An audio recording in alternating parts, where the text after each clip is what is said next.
Alright, we are about 2 months into the regular season. That's a third of the way done for most leagues of the world. If things aren't going well, it's not time to throw in the towel yet. Plenty of time left.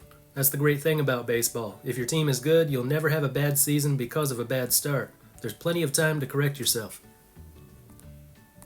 But if you're still struggling at this point in the season, it may be more than just a slow start. It may be time to start worrying. So today, let's look at the top 10 disappointing teams so far in 2025. Teams from all around the world: MLB, NPB, KBO, CPBL, LMB, and even a couple from Europe. Most of these teams had high expectations coming into this season. Most of them were postseason teams a year ago, but things aren't going quite as planned. You still might see some of these teams playing in the fall, but right now, it's not looking good. Number 10, we start off in Taiwan with the CPBL's last place team, the Fubon Guardians. You might be thinking, big deal, Guardians are last, happens all the time, should be used to it by now. Well, yes, the Guardians are no stranger to the cellar, but not like this. Last year they were number 5 out of 6 teams in the overall standings, 53 and 66 with a win percentage of .436. They were 4th in the first half, last in the second half. But even in the second half their win percentage was over .400. The CPBL is known for parity, and the last place team usually isn't that bad. And the Guardians are very often the last place team, so last year was pretty typical. But this year is different. 10 and 26, 16 games under 500, win percentage .278. Just awful. Part of it is easy to explain. Their best 2 starting pitchers from 2024, Nivaldo Rodriguez and Shi-Ping Chen, are not there in 2025. But it's not like they didn't have a replacement in mind. They brought in Rio Gomez, who last year posted a 1.17 ERA as a reliever for the Weichuan Dragons.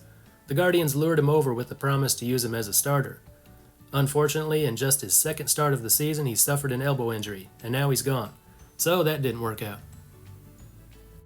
And that's the only CPBL team you'll see here. If you take a look at the standings, it looks pretty much like it does any other year. Guardians in last is not a surprise. The surprise is just how bad they've been. Number 9, the Pittsburgh Pirates, another team that missed the postseason last year but got a lot worse this year. And the Pirates expected to be better, not worse.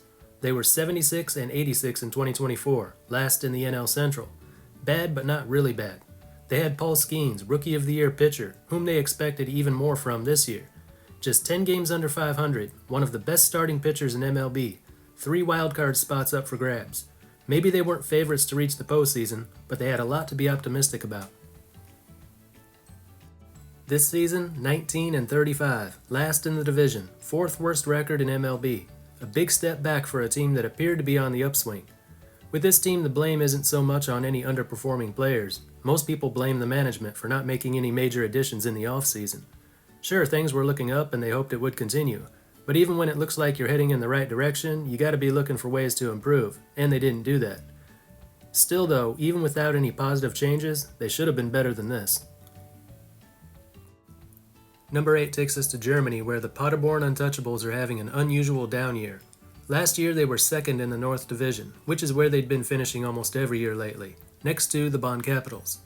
They made it to the League Championship Series for the 2nd time in 3 years, and just like the last time, they were runner-up to the Bonn Capitals. Seemed like the Capitals were the only team in Germany they couldn't beat. But now they're having trouble with the rest of the field too. 5 and 5, 3rd place in the North.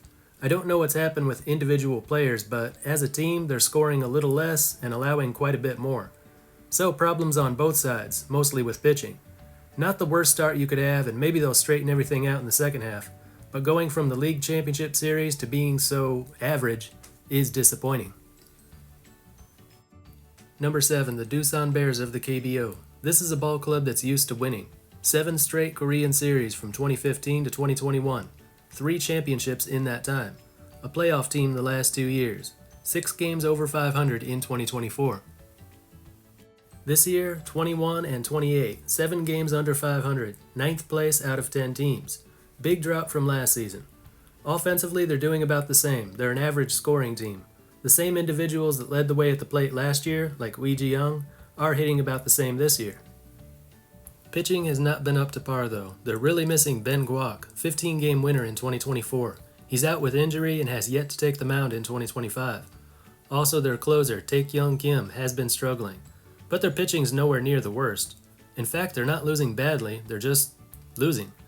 Maybe it's a problem with the managing, or maybe it's just bad luck. Maybe they're not as bad as their record indicates. We'll see in the next few months. Number 6, one of the world's newest teams, Conspiradores de Querétaro of Mexico's LMB. Last year was the inaugural season for this team, so a last place finish in 2024 would have been perfectly understandable. Instead, they went 50-38, second place out of 10 teams in the South, bowed out in the quarterfinals. That's why it's really disappointing that now, in 2025, they look like an expansion team. 14-19, 8th place out of 10 teams in the South. A streaky team, they lost 5 in a row, then won 6 in a row, then lost 4 in a row. Best hitter Yurispel Gracial hasn't missed a beat. Pitching's been the problem. They're allowing nearly 8.5 runs per game, up from 6.5 a year ago. Not sure what the details of their struggles are. And that's the only LMB team on here. The standings mostly look like a reflection of last year's. Querétaro's fall from near the top to near the bottom being the glaring exception. Number 5, the Atlanta Braves. Had we done this a month ago, they would have been higher on the list. Do it a month from now, and they may not be on the list at all. Last year was a bit disappointing. After 6 consecutive NL East titles, the Braves had to settle for a wild card. But they were still a postseason team, still 16 games over 500. This season, they started out by dropping their first 7 games. Very disappointing. But from that point till the end of April, they went 14-9 to bring their overall record up to 14-16. And on May 16th, reached 500. Seemed like they just shook off that bad start and got back to their usual selves. But that upward climb has stalled a bit. As of May 25th, they are 25-27, third place in the NL East. 8.5 games out of first, and 4.5 games back in the wild card. Time to panic? Definitely not. Acuna just came back, and this team could easily find its way to the postseason. But it's not where you expect the Braves to be at this point. While there's hope for the rest of the season, you have to say the first 2 months were a disappointment. Number 4, another KBO team, the reigning Korean Series champions Kia Tigers. This team didn't just win it last year, they dominated. 87-55, 9 games ahead of the second place team. Won the Korean Series 4-1 over the Samsung Lions. This year, 24-26, 8.5 games out of first, 8th out of 10 teams. They went from being the highest scoring team in the KBO last year to number 5 in the KBO this year. One of the top pitching teams last year, bottom half this year. Do-Young Kim was the league MVP in 2024. He's missed about half of their games this year. But he's back now and looking very much like the hitter he was a year ago. And his absence was mostly offset by the production of 41-year-old Hyung-Woo Choi. He's the KBO OPS leader right now. But Sungbum Na, one of their best hitters last year, has struggled this year and missed the last few weeks. As for pitching, veteran lefty Hyung Jung Yang is not looking the same. Not a major underperformance though.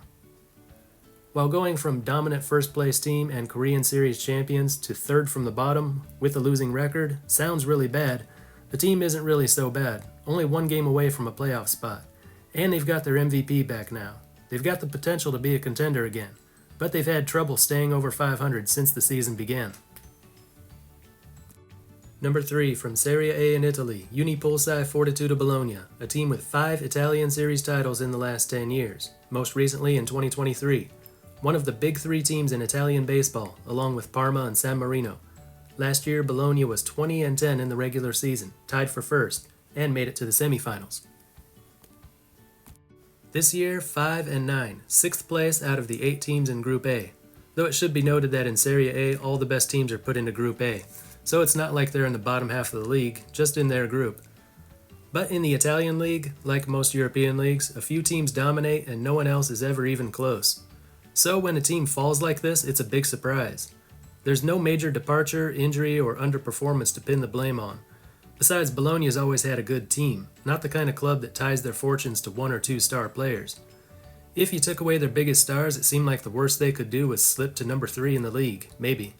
Number 6 in their group seemed unimaginable. But here we are. Number 2, NPB's SoftBank Hawks, Japan's winningest team over the last decade. In 2024, they had the best record in NPB, went to the Japan Series, and built a 2-0 series lead, before losing it in 6 to the Yokohama DNA Baystars.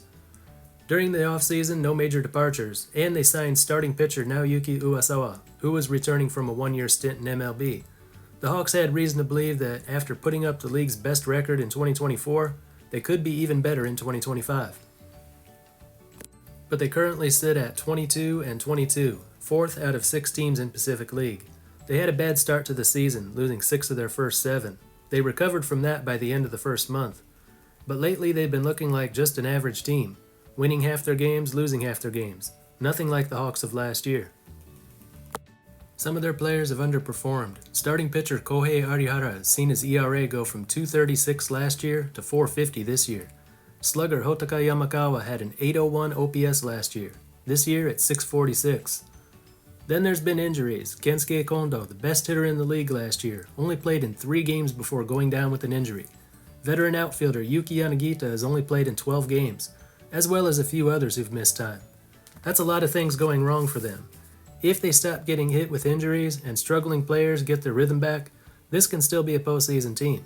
But a lot of things have to start going right, and it's going to be really hard to meet the high expectations they had going into this season.